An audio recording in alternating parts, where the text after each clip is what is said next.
Hi, in this video I'm going to discuss LeetCode problem 3144. So what is the problem statement? Problem statement is that minimum given a string is you need to partition it into one or more balanced substrings. Okay. For example, if S is equal to A B A, then B C C, then partition will be A B A B. One partition is A B A B, then another is C, another is C.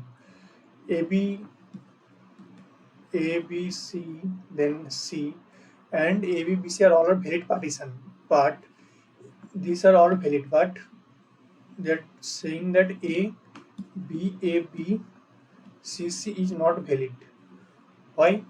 The unbalanced strings substrings are bolded. Okay, return the minimum number of substring that you can partition S into. Minimum number of substrings. Okay, a balanced string is a string where each character in the string occurs the same number of times. Okay, like here, A is 2 times present, B is also 2 times.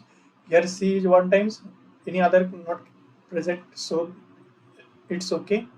Here similarly for this case also. For in this case, A is present 1 times, B is also present 1 times. Here A is present 1 time, B is present 1 time, C is also present 1 times. Okay, for this substring C is also present 1 times. Okay, so this is a valid, but this case is not valid because this substring B is present 2 times, but A is present 1 time. So this is not valid. That's why, because both should be present same times. Okay. So I have to find out that minimum number of substring that you can partition S into. Okay, minimum number of substrings. Okay. Like for this example, F A B C C D D G. F A B C C D D G. Okay. So first substring is possible if, right, first substring as possible as FA, then FAB, okay, then FABC, but this C is not possible. D is possible, no, because 2 C are present, else all other 1 times present. If I take FABCDD, no, it's not possible, so G also not possible. So these are all possible, starting first substring possible. Next substring for this, I will check that if this is possible or not. In this way, I have to check, right? So first I will check that I will get the starting index I, then I will create a substring, suppose I to j, then I will check the rest of the index, and I will take this one substring plus this is return the number of minimum substring possible for this rest substring, and after that all over I will take the minimum number of substrings. Okay, so let's see the recursive approach for this. Like here, I will call the helper function. I will pass the starting index 0 and the string s. Okay, now if I have reached already the string end, so I will return 0 because no substring are possible. Else I will take a counter. Okay, counter of size 26 because A to Z are possible. Okay, and currently I will initialize the current number of substring as int maximum infinity because I have to minimize this.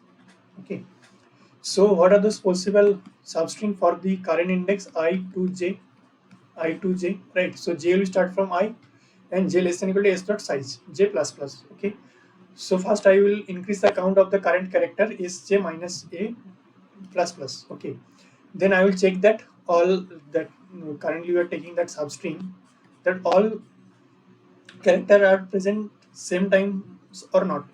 That's why I will traverse the count array.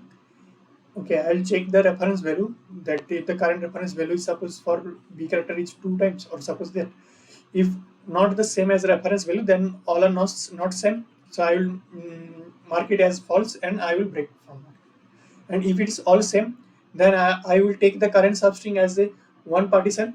That's why I will call the helper function where I passing the j plus 1 because I have already taken I to j substring. I will pass for the remaining j plus 1 to remaining s, and I have taken one substring, that's why I plus 1. Okay, and I will minimize the number of sub partition, and at the end return answer. Okay, and if our return answer is usually in max, means we have not, there are no possible partition, so that time I have to return 0, else return answer.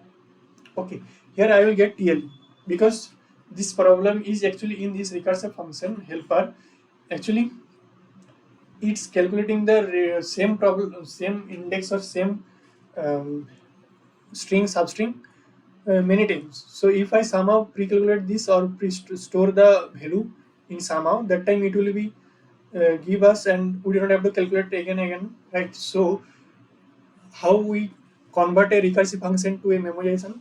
Like I have to check the recursive function, what are those variable things.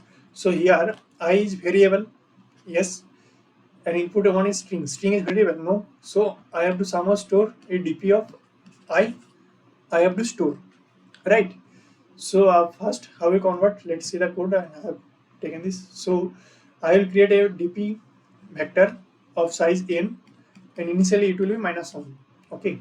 So before calculating the value, I will check that if dpi, that index I have already calculated or not. If it's not equal to -1, so I have already calculated. So I will return the value. Else I will calculate this and store this and return the value. Okay. In this way, I can actually use the dp, right? Got it, right? And also got the logic how we converting the, are we getting the number of partition or minimum number of partition, like all other possible substring, like 0 to first substring are possible 0 to 0, then 0 to 1, then 0 to 2. In this way I will check. For next I will check from 1 to remaining. Here it will be 2 to remaining, here 3 to remaining. Got it, right? And here is the helper function will return this the minimum number of partition for this substring. Suppose this will return an answer as x, and here I will get 1, so this will be 1 plus x. I will check, like here it will be 1 plus y, suppose it's written y, and here it's written z, so it will be 1 plus z. So I will take all the minimum 1 plus x plus 1 plus y or 1 by 1 plus z. So all over I will store the minimum value, right? Got it? Thank you.